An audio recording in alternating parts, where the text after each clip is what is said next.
सामान्य साथियों, नमो बुद्धाय, जय भीम। आज के अम्बेडकर संदेश में आपका हार्दिक स्वागत है। आज के अम्बेडकर संदेश में आप देखेंगे महात्मा गांधी किस तरह से दोहरा चरित्र अपनाते हैं अस्पृश्यों के मामले में, उनको अधिकार देने के मामले में।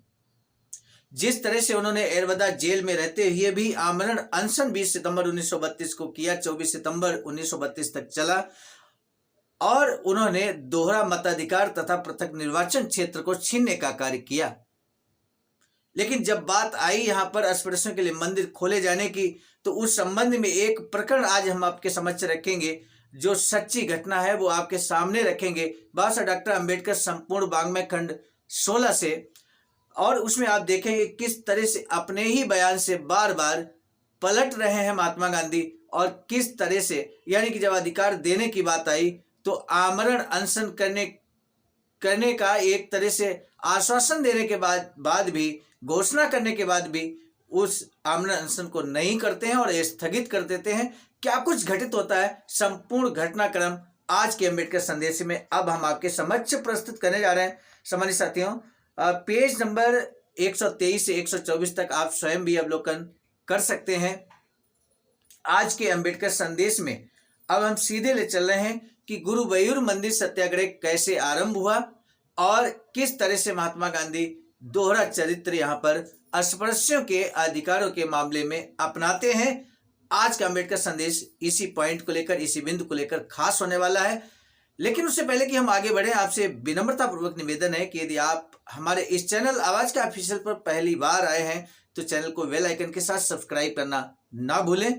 आइए बढ़ते हैं आगे। बादशाह लिखते हैं कि मालाबार में पोन्नानी तालुक में गुरुवायूर में कृष्ण का एक मंदिर है। कालीकट का जमोरिन उस मंदिर का न्यासी है। एक हिंदू जिसका नाम केलप्पन था, मालाबार में अस्पृश्यों के लिए कार्य कर रहा था। उसने उस मंदिर में अस्पृश्यों के प्रवेश करने के लिए आंदोलन आरंभ किया। कालीकट के जमोरिन ने उसे, जो उस मंदिर का न्यासी था, अस्पृश्यों के प्रवेश के लिए मंदिर खोलने से इनकार कर दिया और अपने बचाव में हिंदू धर्म दाय अधिनियम की धारा 40 का सहारा लिया, जिसके अनुसार मंदिरों के विषय में चली आ रही परंपरा और रीति रिवाज के विरुद्ध कोई भी न्यासी कुछ नहीं कर सकता था। 20 सितंबर 1932 को श्री केलप्पन ने सामने धूप में बैठकर भूख हड़ताल शुरू कर दी।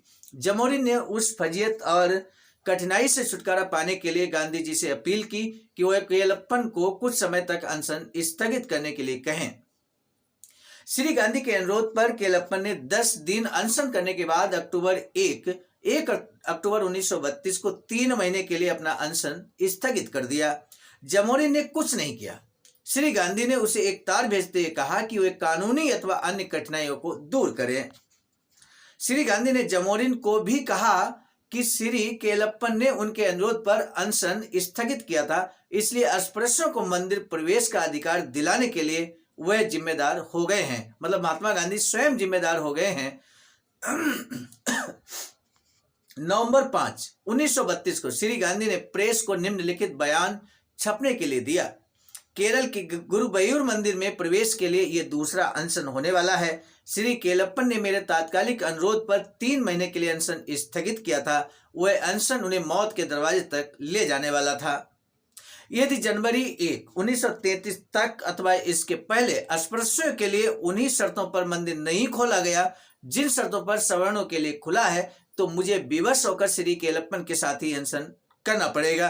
सामान्य साथियों, यदि आप अम्बेडकर संदेश को देखना यहीं पर बंद कर देंगे तो सच्चाई से वाकिफ नहीं हो पाएंगे। इसलिए विनम्रता पूर्वक निवेदन है कि अम्बेडकर संदेश को हमेशा अंत तक सुना करें।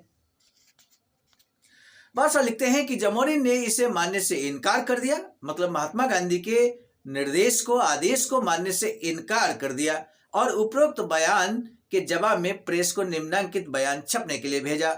जमोरिन ने खुद जवाब दिया यहाँ पर महात्मा गांधी का। उन्होंने लिखा कि अस्पृश्य लोगों के लिए मंदिर प्रवेश की तरह तरह की अपीलें की जा रही हैं, इससे समस्या हल होने वाली नहीं है। ऐसी परिस्थितियों में ये सोचने का कोई औचित्य नहीं है कि वह मेरे ही अधिकार में है कि मैं गुरुवायूर मंदिर को अवर्ण लोगों के लिए खोल दूं, जैसा कि मंदिर प्रवेश आंदोलन के समर्थक चाहते हैं। इन परिस्थितियों में श्री गांधी के लिए अनशन करना आवश्यक हो गया था। अब जबकि जमोरी ने महात्मा गांधी की बात को मानने से इनकार कर दिया, तो ऐसे में महात्मा गांधी को निश्चित तौर पर अनशन करना चाहिए था। बाबा साहब का कहने का तात्पर्य यही है। बाबा साहब कहते हैं कि परंतु उन्होंने अनशन नहीं किया। उन्होंने अपनी स्थिति में परिवर्तन करते हुए कहा कि यदि पोनानी तालुक में जनमत संग्रह कराया जाए जहां पर मंदिर स्थित है और ये फैसला हो कि वहां के अधिकांश लोग अस्पृश्य लोगों के लिए मंदिर खोलने के विरुद्ध हैं, तो मैं अनशन रोक दूंगा। तदनुसार जनमत संग्रह किया गया। मतदान केवल उन्हीं तक सीमित था जो वास्तव में मंदिर जाया करते थे।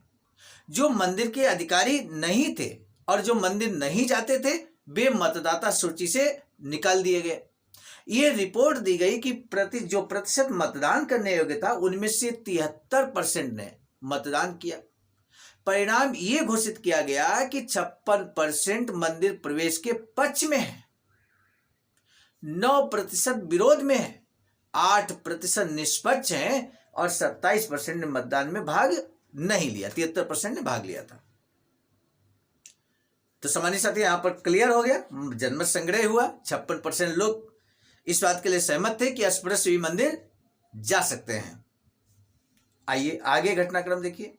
जनमत संग्रह के इस परिणाम पर श्री गांधी को अनशन करना था, परंतु फिर भी उन्होंने नहीं किया। इसके बजाय 29 दिसंबर 1932 को गांधी जी ने एक निम्नलिखित बयान छपने के लिए प्रेस को दिया। इस शासकीय घोषणा को ध्यान में रखते हुए कि चूंकि मद्रास विधान परिषद में मंदिर प्रवेश के बारे में डॉक्टर सुब्बारायन द्वारा विधेयक पेश किए जाने की अनुमति संबंधी वायसराय के निर्णय की घोषणा संभवतः 15 जनवरी से पहले नहीं की जा सकती, अतः नव वर्ष के दूसरे दिन से आरंभ किया जाने वाला अनशन अनिश्चित काल के लिए स्थगित कर दिया जाएगा और सरकारी फैसले तक के लिए स्थगित रहेगा। श्री केलप्पन इस स्थगन से सहमत हैं। वायसराय की जिस घोषणा का उल्लेख श्री गांधी ने किया, बाबा साहब लिखते हैं, उसमें विधानमंडल में मंदिर प्रवेश विधेयक पेश होने की अनुमति वायसराय देते या न देते ये निश्चित नहीं था। वायसराय ने विधेयक पेश करने की अनुमति दे दी, फिर भी श्री गांधी ने अनशन नहीं किया। उन्होंने केवल अनशन करना ही नहीं छोड़ दिया, बल्कि उस आंदोलन को ही बिल्कुल भुला दिया। तब से गुरुवायूर मंदिर प्रवेश सत्याग्रह के बारे में कुछ भी नहीं सुना और आज भी मंदिर अस्पृश्यों के लिए बंद है।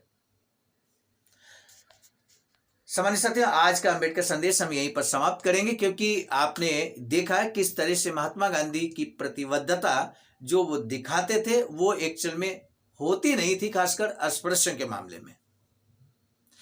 अस्पृश्यों के अधिकार छीनने में कहीं ज्यादा महात्मा गांधी को रुचि थी। आपने महसूस किया होगा। वैसे तो महात्मा गांधी को भारत देश की आजादी के लिए जाना जाता है, आजादी के लिए संघर्ष के लिए जाना जाता है, लेकिन क्या कभी आपको याद आता है कि महात्मा गांधी ने आजादी के लिए आमरण अनशन किया हो? लेकिन सामान्य साथियों, हम आपको बता दें, अस्पृश्यों के अधिकार को छीनने के लिए उन्होंने आमरण अनशन किया, विषम परिस्थितियों में किया, जेल में रहते ही किया। ये इतिहास गवाह है और अंबेडकर संदेश के माध्यम से भी आप समय समय पर सुनते और समझते आ रहे हैं। आइए आज के प्रश्न पे चलते हैं। किस विषय पर महात्मा गांधी जनमत संग्रह करने को कहते हैं और जनमत संग्रह होता भी है? जनमत संग्रह का परिणाम क्या होता है? जिस विषय को लेकर हुआ उस संबंध में परिणाम क्या होता है? कहने का तात्पर्य जनमत संग्रह का जो परिणाम था, अधिकांश लोग अस्पृश्यों के मंदिर प्रवेश चाहते थे अथवा नहीं। इसमें आप यस या नो में भी आंसर दे सकते हैं। इन दोनों प्रश्नों पर अपने विचारों को साझा कीजिएगा कमेंट सेक्शन में। हमें आपके विचारों का, हमें आपकी प्रतिक्रिया का बेसब्री से इंतजार रहेगा। मिलेंगे नए डॉक्टर अम्बेडकर संदेश में।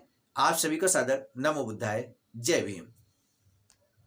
सामान्य साथियों, हम एक महत्वपूर्ण बात बताना उचित समझते हैं। बाबा साहब की अधूरी इच्छा के अनुरूप एक वैचारिकी सेंटर निर्माणाधीन है सारनाथ वाराणसी में, जहां पर 14,000 स्क्वायर फीट जमीन परचेज कर ली गई है ring road green city Faridpur Sarnath में। बैसाखी सेंटर के प्रशासनिक ब्लॉक का निर्माण कार्य कंप्लीट हो चुका है। शानदार बेहतरीन प्रशासनिक ब्लॉक का निर्माण पूर्ण हो चुका है। आगे अब मुख्य भवन को बनाने की बारी हम सबकी है और इस हेतु आप दिए गए अकाउंट नंबर पर अपना अमूल्य योगदान कर सकते हैं। आज का अम्बेडकर संदेश हम लेकर उपस्थित हुए थे मिशन नायक बुद्ध मित्र मुसाफिर सर, राष्ट्रीय अध्यक्ष आवाज का नई दिल्ली की प्रेरणा में, और साथ ही साथ संकलन कथाक्रम में परम आदरणीय विजय कुमार बौद्ध जी, प्रांतीय कोषाध्यक्ष आवाज का बिहार। प्रस्तुत कथाक्रम में मैं स्वयं सर्वजीत आर्य, राष्ट्रीय मीडिया प्रभारी, IT सेल आवाज का नई दिल्ली। मिलेंगे नए डॉक्टर अम्बेडकर संदेश में, तब तक दीजिए इजाजत। आप सभी को सादर नमो बुद्धाय, जय भीम। सम्मानित साथियों, यदि आप हमारे इस चैनल आवाज का ऑफिशियल, जिस पर नियमित सुबह 5 बजे डॉक्टर अम्बेडकर संदेश आपको मिलता है, आप हमारे इस चैनल को सपोर्ट करना चाहते हैं तो हमारा आपसे निवेदन है कि आप हमारे इस चैनल को सब्सक्राइब कर लें, वीडियो को शेयर, लाइक, कमेंट जरूर करें।